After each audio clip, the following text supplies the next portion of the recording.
We have a huge update in the Robert Brooks case today. This is where 13 New York State correctional officers stomped on him, choked him, and beat him to death, all while his hands were cuffed behind his back. And they didn't know that one of the body cameras was actually recording while on standby mode. And that's why the entire world got to see what New York State correctional officers do when they think nobody's watching. And finally, New York State correctional officers will be held accountable for their actions because one of those officers today pled guilty to manslaughter in the first degree. And he testified that his co-defendants all participated in this as well and that they lied about it in the aftermath.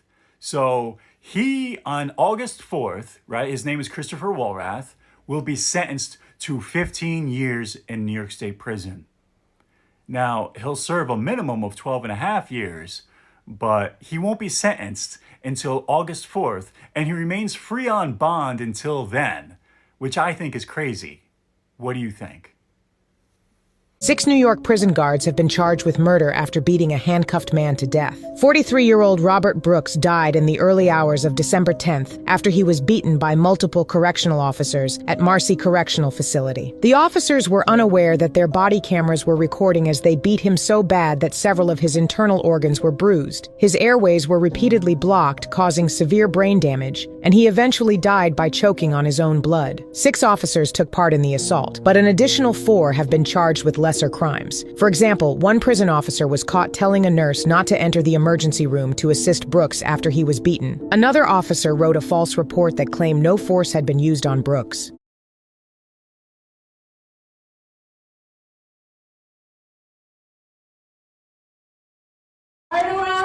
Murderer! Tonight, tense moments in court as one by one and in handcuffs, 9 former or suspended New York State corrections officers made their first appearance before an Oneida County judge. 5 of them, Nicholas Anzalone, David Kingsley, Anthony Farina, Christopher Walrath, and Matthew Gallagher, facing murder charges for the December death of inmate Robert Brooks. Redacted body camera video from that day shows the group of officers repeatedly kicking and punching Brooks in the legs and chest and trying to jam an object down his throat. These men murdered my father. It was on video. The whole world got to see it. The alleged murder happened inside a medical examination room at the Marcy Correctional Facility in upstate New York on December 9th of last year. Robert Brooks committed a crime. He was doing his time. He had a right to safety, to humanity. He was denied that. This is unacceptable. 3 other corrections officers, David Walters, Michael Fisher, and Michael Mashaw, facing charges of manslaughter, and 1, Nicholas Gentile, of tampering with evidence. Our investigation further revealed that there was no provocation by Robert Brooks that would have precipitated any physical response whatsoever, never mind the physical response that was inflicted upon him. All defendants pleading not guilty today. Waive formal proceedings and plead not guilty to all charges at this time. And released on bail, or in Gentile's case, of his own recognizance. Brooks was serving a 12-year sentence for stabbing his girlfriend and died from his injuries the next day. I would never get my father back. The man had robbed me of that opportunity. Robert Brooks's father, among those watching today from the courtroom. You marched him out. You let him go. My son didn't get that opportunity. My son didn't have a bail. And my son didn't have a murder charge. And Marquise Francis joins us now. Marquise, there is one more individual in this case facing a murder charge who did not appear in court at all today. Yeah, that's right, Morgan. There's a 6th defendant, unnamed defendant, that was also charged with murder. And in fact, this person's name was redacted in the unsealed court documents that were revealed in court today. Now, what we did hear from the district attorney, this person was unable to surrender themselves today and appear in court, but they are not a flight risk. Even though we do not know their name, they are expected to appear before a judge in the near future. There is breaking news out of Onondaga County, New York tonight. Today is May the 5th, 2025, Cinco de Mayo, and pictured here is Christopher Walrath. He was one of the 10 officers who was indicted and charged with the brutal beating death of Robert Brooks. If you recall, back on December 9th of 2024, Robert Brooks was an inmate who was brutally beaten to death by correctional officers at Marcy Correctional Facility. Now, Christopher Walrath wasn't due back in court for 2 weeks, but they made a surprise appearance today and accepted the plea agreement offered by the special prosecutor.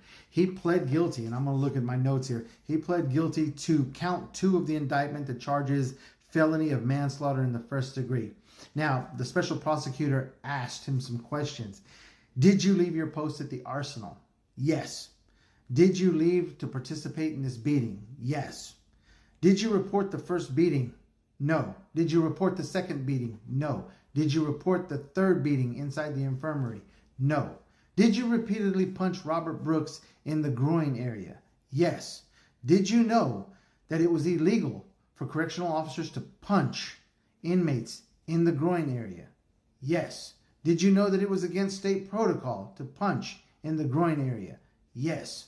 By the way, Robert Brooks' groins were completely crushed. He asked him, did you join in the conspiracy to cover this up with your fellow officers? Yes.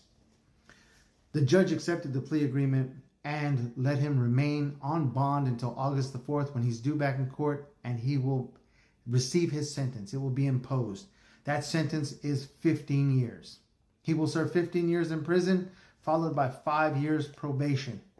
While he is on bond still until August the 4th, he has to report weekly to the probation department there in Onondaga County where he lives.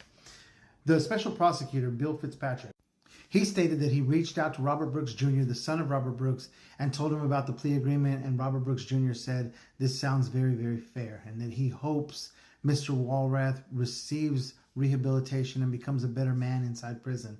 It's what every inmate deserves, but it was viciously taken away from his father.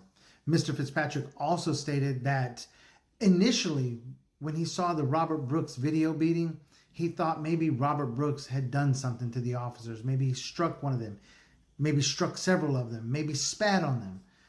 But once he was appointed special prosecutor, he realized that Robert Brooks did nothing. From the time that he got off the bus, he had less than 30 minutes to live, and he didn't even know it. And he absolutely did nothing. He said, and I quote, this was just a regular occurrence, a welcome to Marcy Correctional Facility beating. How many others have met the same fate as Robert Brooks, who was lynched by 13 New York State correctional officers while his hands were cuffed behind his back? He was pinned down, stomped on, choked, and beaten to death. How many others?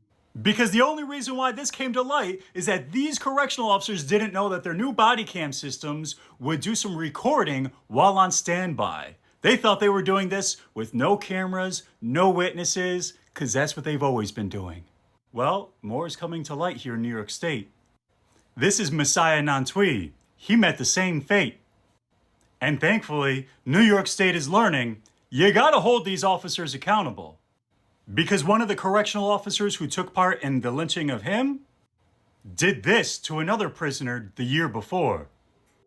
And how did New York State correctional officers respond? They went on strike because they don't want to be held accountable.